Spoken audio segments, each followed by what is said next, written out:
there we are. Wouldn't it be funny if that's all that there was wrong with it, Jill? Something's bothering you, isn't it, honey? You know, sometimes it helps if we share our troubles with our friends. Would you like to tell me what it is?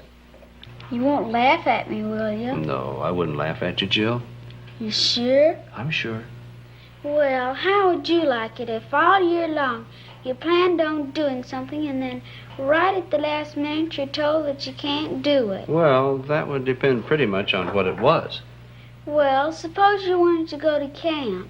You planned, you saved, you even made your reservations.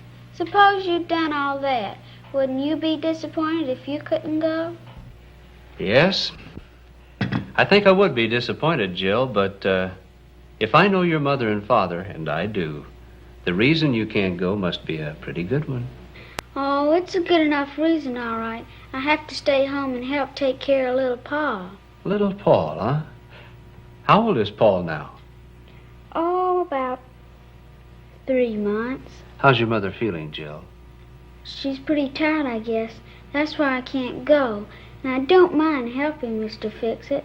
I do that all the time. It's just that, well, they could find somebody else for those 2 weeks. Yes, I suppose they could, Jill, but, you know, there are times when somebody else isn't the answer. What do you mean, Mr. Fix-It? Did you ever hear the story of the baby Moses? It might make you feel different about not being able to go to camp. Would you like to hear it? Okay. Why don't you come right back here and sit down, Jill? You comfortable? All right, now the first thing we'll do is open the Bible to the place where we find the story. It's over here in the Old Testament in the book of Exodus, the very first chapter. By the way, have you studied about Egypt in school yet? In geography. Well, now that's the place where our story took place, Jill, in the land of Egypt at a time when the pharaohs of Egypt were building big cities out of stone and brick. Now, while we listen to the story, we'll take a look at some pictures, huh? That word Pharaoh, don't you worry about it because it simply means king. And like the kings of any other country, some of them were good and some were bad. Now, this particular Pharaoh we read about in the Bible, and we know from what we read that he was a cruel and a wicked king, especially where the children of Israel were concerned. The entire nation of Israel, a nation with hundreds of thousands of people, were made slaves by the Pharaoh. And because there was such a great number of them, the king of Egypt was starting to worry about how strong they were and how that sometime they might rise up against him or join with an attacking enemy and overthrow his kingdom. Everywhere the Pharaoh went, he saw how the Israelites were growing in numbers. Actually, there were more of these slaves than there were Egyptians. And the king decided that something had to be done about it.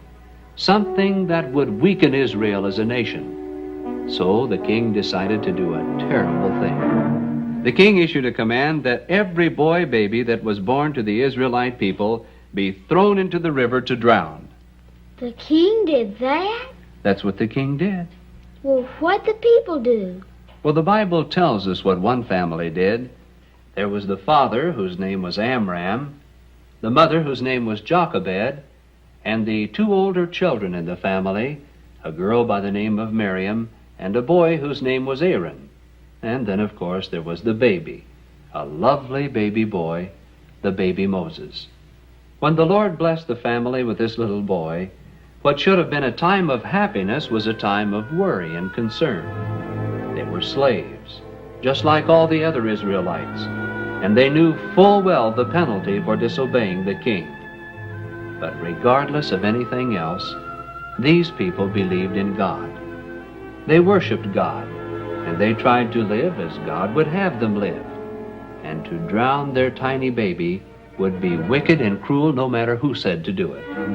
So the mother took it upon herself to save the boy as long as she possibly could, even if she should die for disobeying the king. 3 months went by, and the Israelite mother was able to keep her secret.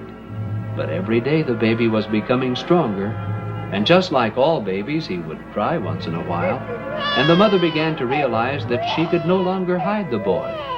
Before long, someone would hear the child, and when that happened, he would be torn from her arms and thrown into the river to die.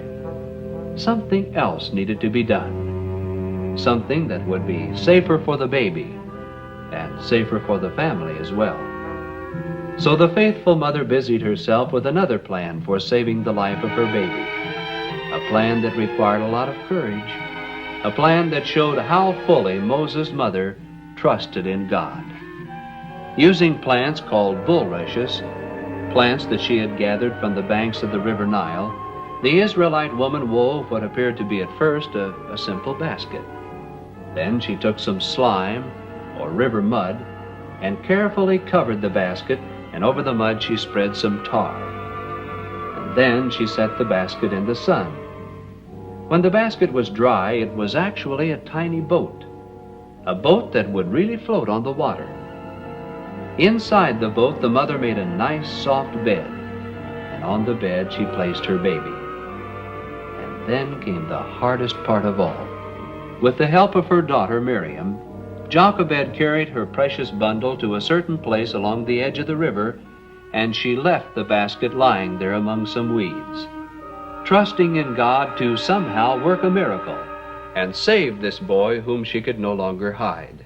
You mean she just left him there? That's what the Bible says right there in the 3rd verse of the 2nd chapter of Exodus. Wonder why she didn't stay and watch him. Well, maybe she had other things to do. More important than that, Mr. Fix-It? Oh, I don't imagine it was a matter of importance, Jill. She was a slave, remember? There were probably other things she had to do. Oh. And besides, taking care of the baby was something somebody else could do. Can you think of who? His sister. Well, now, do you think Miriam would do a good job of watching him? Of course, he was her own brother, wasn't he? Oh, you think that makes a difference, huh? Why, sure, she'd know all about him, what he needed, and where to get his mother if something went wrong. Yes, I think you're right, Jill. In fact, that's good thinking on your part. And now let's get back to the story and see what actually happened. As Miriam watched and waited, just imagine how she must have felt. Would nobody come and the baby just lie there and die? Or would someone come along and find the baby and throw him into the river to die? All of a sudden, Miriam leaned forward and listened. The sound of voices told her that someone was coming. And when the Israelite girl saw who it was that was coming, she probably wanted to run, because coming towards her and her baby brother was one of the most important people in all of Egypt. It was the princess of Egypt herself, the Pharaoh's own daughter.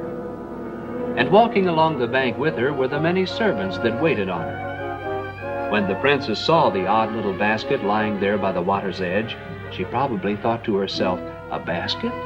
By the river? I wonder what we'd find inside. The basket was brought to the place where the princess stood. And when the top was opened, and the princess looked down inside and saw what was there, and the heart of the Pharaoh's daughter was filled with pity. She knew at once what had happened. This tiny baby was one of the Hebrew boys her father had sought to destroy. Miriam could see from her hiding place how the princess was feeling sorry for the baby, and Miriam seemed to sense that this was the time to say something. So Miriam left her hiding place and ran to where the princess stood and spoke right up, saying, "Shall I go and call a nurse for you? A Hebrew woman that will nurse the baby?"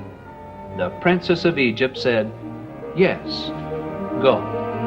Miriam ran as fast as her legs would carry her to tell her mother of the wonderful news. Not only was their baby going to be safe, he would be cared for by his very own mother. And no one would dare to say anything, for this had been ordered by the daughter of the king. When Miriam and her mother returned to the place where the princess waited, they were given the baby and told to take good care of him, and when the boy was old enough, to bring him to the palace. And then we read here in the Bible where the woman took the child and nursed it. And the child grew, and she brought him unto Pharaoh's daughter, and he became her son. And she called his name Moses. And she said, "Because I drew him out of the water." Isn't that a wonderful story, Jill? Just think, Moses grew up to be one of the greatest men in the world. Did he get to be king? Oh, he could have been. He was a member of the royal family. But you know, Jill, those first few years at home, the years that he spent with his real mother, Moses was told about God. He was taught to believe in God and to pray. And you know what? When Moses grew up, God used him to deliver the Israelites from their slavery in the land of Egypt. Why'd you tell me this story, Mr. Fix-It? Can you tell me why? Because you wanted me to hear about Miriam? Yes, but why?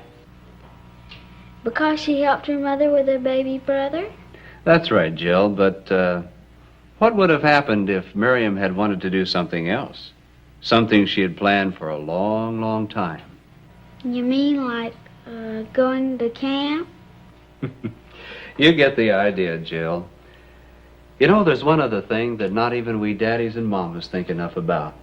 We don't know what a child might grow up to be. For all we know, that baby brother of yours might be just as important in God's plan as the baby Moses was. And your taking care of him might be just as important as what Miriam did.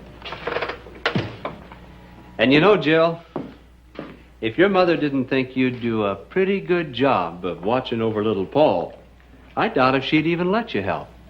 It's actually sort of a compliment, It isn't sure is. And this is your chance to show your mother that you're everything she thinks you are.